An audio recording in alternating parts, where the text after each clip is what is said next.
CSRI Hyderabad NGRI Recruitment 2025. So CSIR హైదరాబాద్లో NGRI national geophysical research institute ఉప్పల్లో ఉంటుంది. So CSIR NGRIలో recruitment notification అండి. ఇది వచ్చేసి permanent job notification. Date of publication of this particular notification వచ్చేసి 30/5/2025.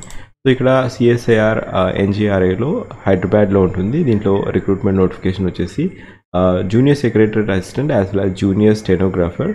So ఇక్కడ last date to apply 30/6/2025 is last date to apply. Starting date of online application 1/6/2025. So CSIRలో permanent job notification అండి. Junior secretary assistant general category EWS కేటగిరీలో 1 vacancy ఉంది.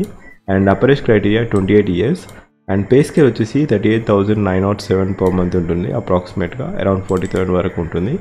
Junior స్టెనోగ్రాఫర్కి 3 vacancies ఉన్నాయి. Pay scale వచ్చేసి 25,500 నుంచి 81,100 pay level 4. So in hand salary వచ్చేసి 52,755 rupees per month ఉంటుంది. Upper age criteria 27 years అండి. సో జూనియర్ స్టెనోగ్రాఫర్కి అన్రిజర్వ్డ్ కేటగిరీకి 3 వేకెన్సీస్ ఉన్నాయి. సో ఈ పర్టికులర్ వేకెన్సీస్కి మీరు అప్లై చేసుకోవాలనుకుంటే కావాల్సిన అర్హత జూనియర్ సెక్రటరీ అసిస్టెంట్కి 10+2 ఉండాలి. ఇంకా కంప్యూటర్ టైపింగ్ స్పీడ్ ఉండాలి. అది వచ్చేసి 35 words per minute in English. ఒకవేళ హిందీ అయితే 30 words per minute ఉంటుంది హిందీ. సో ఇది ఎగ్జామినేషన్ స్ట్రక్చర్.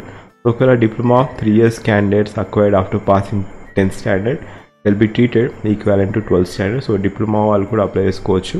10+2 లేదా డిప్లొమా వాళ్ళు కూడా అప్లై చేసుకోవచ్చు. జూనియర్ స్టెనోగ్రాఫర్ కూడా same is a criteria, application criteria. So ఇక్కడ ఎసెన్షియల్ ఎడ్యుకేషన్ క్వాలిఫికేషన్ వచ్చేసి 10+2 ఉండాలి. అండ్ మీకు స్టెనోగ్రఫీ కూడా వచ్చి ఉండాలి. 80 words per minute రావాలి ఇంగ్లీష్ అయితే.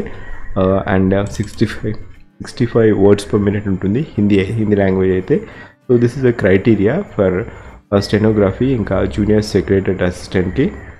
సో మీరు నా ఛానల్ ఫస్ట్ టైం వచ్చినట్లయితే జాబ్ అలర్ట్ ప్లేలిస్ట్ చూడండి. ఇప్పటి వరకు ఇటువంటి జాబ్ రిలేటెడ్ నోటిఫికేషన్స్ అన్ని వీడియో చేయడం జరిగింది, అవన్నీ అప్లోడ్ చేయడం జరిగింది జాబ్ అలర్ట్ ప్లేలిస్ట్లో. So job alert playlist just have a glance on each and every thumbnail. So అక్కడ నుంచి మీరు కొత్త నోటిఫికేషన్ అనిపిస్తే థంబ్నెయిల్ చూడడానికి మీకు అర్థమైపోతుంది. ఏదైనా కొత్త నోటిఫికేషన్ అనిపిస్తే have a note on it, book mark చేసుకోండి. ఎందుకంటే ఈ పర్టికులర్ లాస్ట్ 1 weekలో చాలా నోటిఫికేషన్స్ అనేది విడుదలైనాయి. So just have a glance on each and every thumbnail. Maybe ఎందుకంటే చాలా నోటిఫికేషన్స్ ఉన్నాయి కాబట్టి there is a chance that you may miss some of the notifications. So ఈ పర్టికులర్ నోటిఫికేషన్కి సెలెక్షన్ ప్రొసీజర్ వచ్చేసి జూనియర్ సెక్రటరీ అసిస్టెంట్కి ఒక ఎగ్జామ్ ఉంటుంది. సో ఇక్కడ 2 papers ఉంటాయి, paper 1 as well as paper 2. So ఇక్కడ followed by computer proficiency test ఉంటుంది.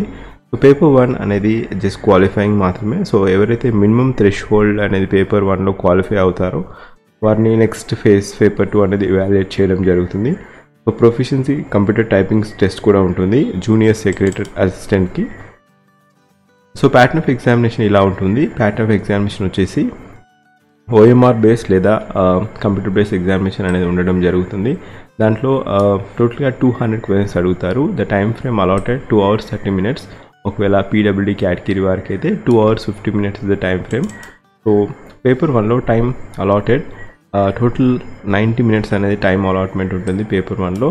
దాంట్లో 100 questions అడుగుతారు. Each question carry 2 marks. So 200 marks. ఎటువంటి నెగిటివ్ మార్కింగ్ లేదు. సో ఇది పేపర్ 1 అండి, pattern of examination for paper 1. So paper 1లో out of 100 questions, so questions వచ్చేసి ఈ పర్టికులర్ డొమైన్ నుంచి అడుగుతారు. మెంటల్ ఎబిలిటీ టెస్ట్ ఉంటుంది. దాంట్లో intelligence, general intelligence, quantitative aptitude, reasoning, problem solving, ఇంకా సిచ్యువేషనల్ జడ్జ్మెంట్. సో ఈ పర్టికులర్ డొమైన్ నుంచి క్వశ్చన్స్ అనేది అడగడం జరుగుతుంది. Then followed by paper 2. So paper 2 వచ్చేసి టోటల్గా general awareness and English language. Each section carry 50 questions. So each question carry 3 marks. So general awareness 50 questions అడుగుతారు and each question carry 3 marks. 150 marks అనేది time total max marks. And English language కూడా same is criteria, 50 questions అడుగుతారు. And ఇక్కడ there is a negative marking for each wrong answer. 1 mark will be deducted for each wrong answer. ఇది paper 2 అండి. So scheme of typing test వచ్చేసి టోటల్గా time allotted for typing test వచ్చేసి 10 minutes ఉంటుంది. దాంట్లో మీరు typing speed 35 words per minute మీరు type చేయాల్సి ఉంటుంది కంప్యూటర్ ద్వారా on an average 5 key depressions. So ఇది టైపింగ్ టెస్ట్ ఉంటుంది. సో ఎవరైతే పేపర్ 1లో కట్ ఆఫ్ అనేది క్లియర్ అవుతాయో వారికి paper 2 is evaluation criteria. Then followed by typing test. Typing test అనేది జస్ట్ క్వాలిఫైయింగ్ నేచర్ మాత్రమే.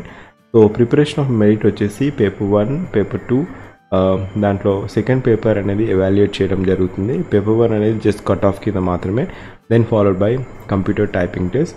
So this is a qualification and more over pattern of examination for junior secretariat assistant. Now coming back to junior stenographer ki pattern of examination. So competitive examination will be consisting of ఒకటే paper ఉంటుంది junior stenographer కి. దాంట్లో 3 sections అనేది అడగడం జరుగుతుంది. So దాంట్లో 3 సెక్షన్స్లో general intelligence as well as reasoning 50 questions 50 marks, each question carry 1 mark, general awareness 50 questions 50 marks, and English వచ్చేసి టోటల్గా 100 క్వశ్చన్స్ అడుగుతారు అండ్ మ్యాక్సిమం మార్క్ వచ్చేసి 100 marks. So each question carry 1 mark. So total 200 questions 200 marks. But ఒకవేళ wrong అయితే 0.25 will be deducted for each wrong answer. So ఇది pattern of examination. తర్వాత proficiency test అనేది ఉంటుంది, మీరు ట్రాన్స్క్రైబ్ చేయాల్సి ఉంటుంది. ట్రాన్స్క్రిప్షన్ వచ్చేసి 15 మినిట్స్ ఉంటుంది, మీరు ఖచ్చితంగా ట్రాన్స్క్రైబ్ చేయాల్సి ఉంటుంది. సో ఇక్కడ proficiency in stenography will only be just qualifying nature. The candidate will have to give one dictation for 10 minutes in English లేదా Hindi at a speed of 80 words per minute and me transcription చేయాల్సి ఉంటుంది. So ఇది pattern of examination for junior stenography. So apply చేసుకోవడానికి మీరు application fee criteria వచ్చేసి 500 rupees ఉంటుందండి. So proof of remnant of application fee 500 to be paid through SBI collect లేదా transaction reference ద్వారా కూడా మీరు కట్టచ్చు. సో ఇది pattern of examination, structure of examination and also మీరు ఒకవేళ అప్లై చేసుకోవాలనుకుంటే ngra.res.inకి వెళ్ళి అప్లై చేసుకోవచ్చు, లేదా ఫస్ట్ పిన్ కామెంట్లో లింక్ ఇచ్చాను, అక్కడ నుంచి మీరు అప్లై చేసుకోవచ్చు. So job alert playlist link as well as ఈ particular notification link first pin కామెంట్లో ఇచ్చాను. Thank you, have a great day.